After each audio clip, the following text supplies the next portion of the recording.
Hello, big kids. Um, I'm going to read a story from Shirley Hughes' collection of Alfie and Dad. And the story I'm going to read is Alfie and the Lost Property. One afternoon, Mum and Alfie and Annie Rose were coming home from the shops on the bus. It was very hot and crowded. Annie Rose was tired and cross. She wanted a tea, and so did Alfie. He had Flumbo with him, and Mum had lots of shopping bags. A kind gentleman stood up and gave them his seat, and they all squashed into it together. Alfie was very glad when they got to their stop.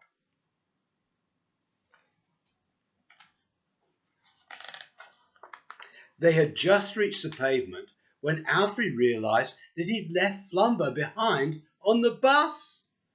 He let out a loud cry, but it was too late. "Stop, stop," wailed Alfie. But the bus had already pulled away and was gathering speed in the traffic. Alfie burst into tears. Mum tried to comfort him, but there was nothing they could do but walk home with only the shopping and no Flumbo. "Never mind, Alfie," said Mum. "I'm sure there's some way we can get Flumbo back. We'll ring up the lost property office as soon as we get home." Alfie waited anxiously while Dad made the call. "They say we should go to the main lost property office," he told Alfie when he'd finished speaking. "That's the place where all the things people have left on buses are kept until they're claimed. It's too late to go now, but I'll take you there first thing tomorrow morning. It will be quite an adventure." This seemed like a long time to wait. Alfie was so sad to have lost Flumbo that he couldn't get to sleep, even after Dad had tucked him in and read him a story. He took Wilsden to bed instead. Wilsden did his best to comfort Alfie, but it wasn't the same as having Flumbo.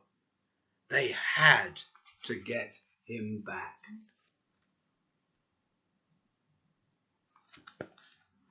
Alfie was awake very early the next morning. As soon as he and Dad had eaten their breakfast, they set out for the lost property office together. And what an amazing place it was. There were hundreds and hundreds of umbrellas and great stacks of briefcases and handbags and more mobile phones than anyone could count. There were some unusual things too, like a life-size cutout of a man in waiter's uniform holding up a tray with "Hot Dogs Here" written on him, and an enormous football made of spongy stuff, which was nearly as big as Alfie. Why would anyone want to take that on a bus? Dad wondered. They walked past rows of anoraks and many, many different hats and overcoats until they at last came to a section which said toys. Some of these toys looked as though they'd been sitting there for some time, waiting for their owner. "Will we ever find Flumbo?" asked Alfie. "Don't worry," said Dad. "We'll search every shelf until we do." They looked and looked until suddenly there, right at the far end, Alfie spotted a familiar knitted arm poking up as though it was waving. "Flumbo!" shouted Alfie. Daddy reached up and took him down, and Alfie hugged him tightly. "Hooray!" said Dad. "Now we can go home." But just as they turned away, Alfie caught sight of something that made him stop short.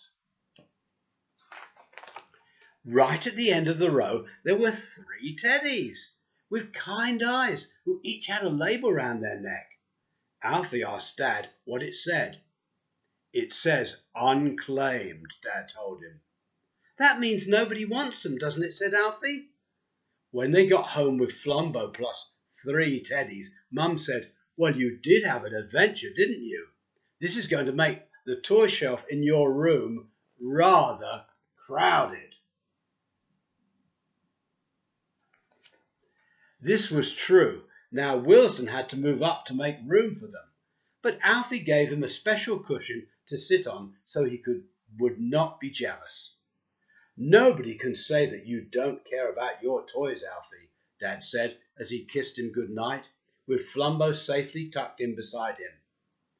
"You didn't much like being in lost property, did you, Flumbo?" Alfie whispered.